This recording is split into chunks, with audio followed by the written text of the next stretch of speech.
For most plants, life begins with the germination of a seed. In this lesson, we'll see what a seed is made of. The outer covering of a seed is called the seed coat. The seed coat protects the embryo from external damage.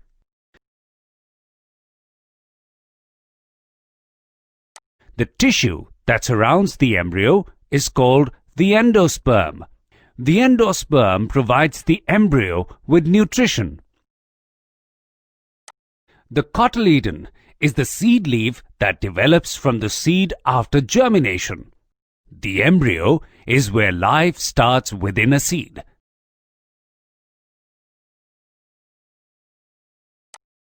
Flowering plants either have one cotyledon or two.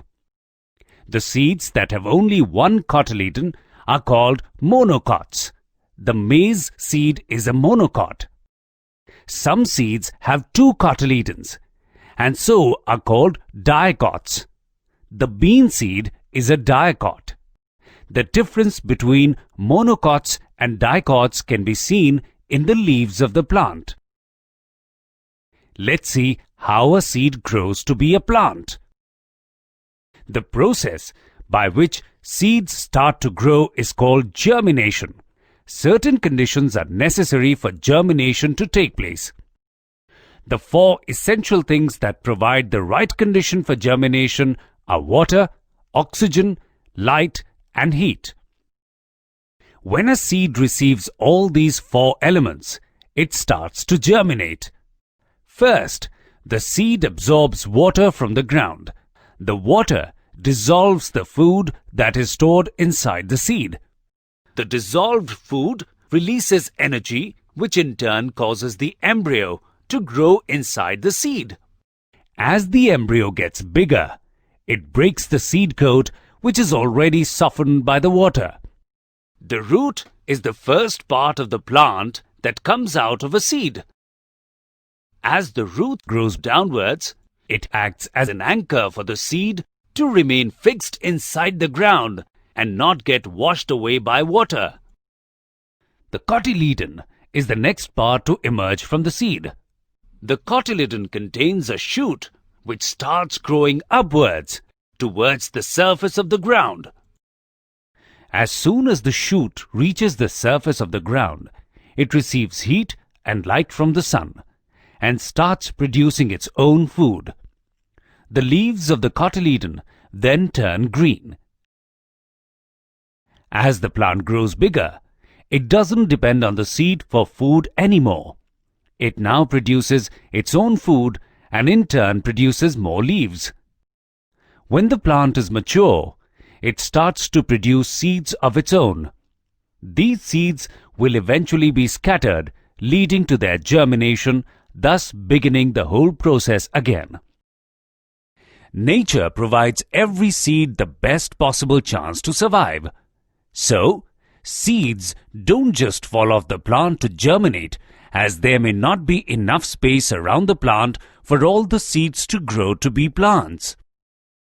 The process by which plants scatter their seeds is called seed dispersal. Look at these different types of seeds. These seeds have hooks or pointed spikes on them. These hooks or spikes enable them to stick to the fur or feathers of birds and animals when they come in contact. Some plants that have seeds with hooks are sea holly, burdock, and entalia. After they fall off from the animals or birds on the ground, they start to germinate. Some plants produce their seeds inside fruits. When birds or animals eat these fruits, the seeds are then carried away by the animals inside their bodies. The seeds come out in the animal's waste and start to grow. The papaya tree grows its seeds inside the fruit. Some plants produce seeds which are very light in weight.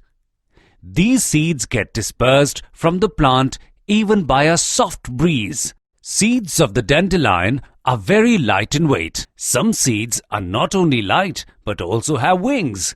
These wings help the seeds to travel farther through the air. They germinate when they eventually fall to the ground. Some plants produce very heavy seeds which fall to the ground around the plant and start to germinate. To avoid the problem of lack of space, these plants do not produce many seeds. Sunflowers produce very heavy seeds. Some plants grow their seeds inside pods. After reaching maturity, the pod bursts and the seeds are scattered over a large area. The lupin and pea plant produce seeds in pods. Some plants growing near water bodies drop their seeds in the water. The water carries the seed to land where the seed starts to germinate. As coconuts have a hard shell, they can travel hundreds of kilometers floating in water until they reach land. They can then start to germinate.